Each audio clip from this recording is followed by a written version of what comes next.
UP में योगी सरकार को 4.5 साल पूरे हो चुके हैं और अगला विधानसभा चुनाव आने में बस कुछ ही महीने का वक्त बचा हुआ है, लेकिन यूपी के गांव की हालत में अभी भी कोई सुधार नहीं आया।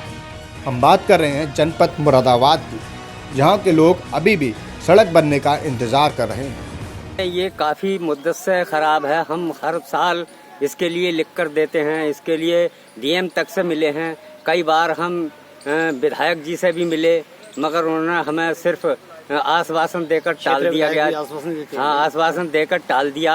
बस आज तक हमारा ये रोड कहीं किसी ने हमारा ये कोशिश नहीं करी है कि ये रोड सही हो जाए।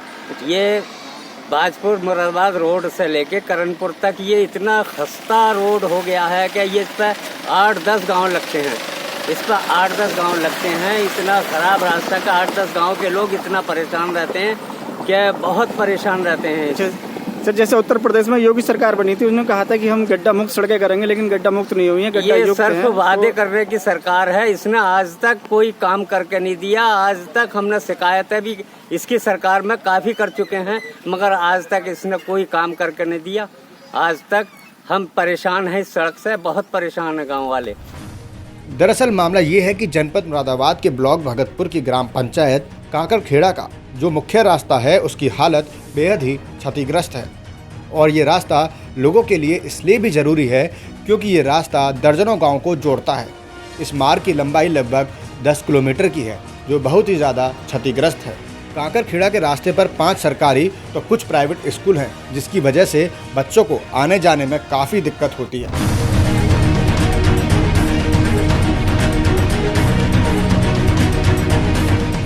मुरादाबाद के ग्रामीणों का कहना है कि इस रोड का हाल सालों से ऐसा ही है, जिसकी वजह से अगर किसी मरीज को अस्पताल ले जाना पड़े तो कई किलोमीटर का चक्कर लगाकर ले जाना पड़ता है।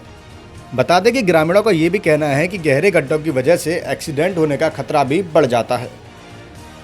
ये जो दूरी है करीब जो है 10-12 किलोमीटर की दूरी है, और टांडा बाजपुर जो मेन हाईवे है उससे जो है करणपुर मार्ग तक सड़क बहुत ही बुरी तरह से क्षतिग्रस्त है, और यहाँ से निकलने वाले जितने भी लोग हैं वो बहुत ही त्रस्त हैं इससे। रास्ते में वाहन, चौपहिया वाहन भी बंद हो जाते हैं, और दोपहिया वाहन तो मोटरसाइकिल वगैरह सब जो गिर जाते हैं लोग आगे हैं, और कई स्कूल भी इस रोड पर पढ़ते हैं, जिससे बच्चों को बहुत ही परेशानी का सामना करना पड़ता है।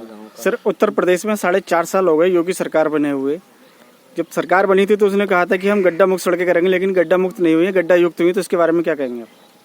नहीं, तो मतलब यह है कि पब्लिक को तो जो गड्ढा मुक्त चाहिए, जब गड्ढा सड़क सही होगी तो पब्लिक का फायदा होगा, उसमें चलेगी, कोई नुकसान ना होगा उसको, कोई परेशानी ना हो। पब्लिक तो यही चाहती है, कोई भी सरकार हो, पब्लिक को कोई परेशानी ना हो, सड़कें सही होनी चाहिए, और जो पब्लिक के फायदे की चीज़ वो सब मुहैया होनी चाहिए।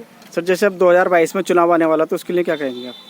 जो हमारी सरकार मतलब यही है कि सरकार है, अब सरकार ये आज सरकार आए या और कोई सरकार है, हम तो यही अपेक्षा करेंगे, हमें जो परेशानी है इस सड़क की, वो सड़क हमारी गड्ढा मतलब सही हो जाए। बिल्कुल ये समस्या सर आज से नहीं है, लगभग 20 वर्ष से है, और आज तक किसी भी जनप्रतिनिधि ने, बीजेपी का हो, सपा का हो, भाजपा का हो, किसी ने कोई सुनवाई नहीं है।